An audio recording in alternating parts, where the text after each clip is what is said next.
Kamusta sa lahat mga kaibigan? Sa video na ito, ipapakita ko kung paano mag-login sa Epic Games account ng walang verification. Para dito, i-type natin ang Epic Games at puntahan ang website. Halimbawa, gusto mong mag-login ng hindi nagve-verify.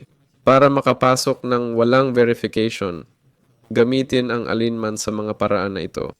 Huwag lang mag-type ng email at number na may password, gamitin ang anumang serbisyong nakalink sa account mo. Kung hindi ito gumana, i-click ang mga problema sa pag-login at i-recover ang account.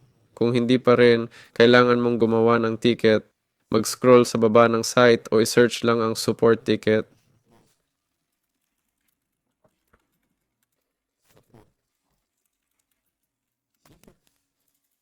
Pumasok tayo.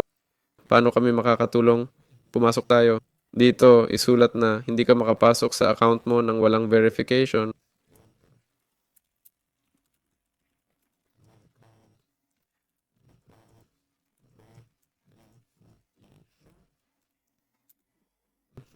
Pindutin ang enter. Maghintay ng sagot. Dito makikita natin ang sagot kung paano mag-login ng walang verification. Tama?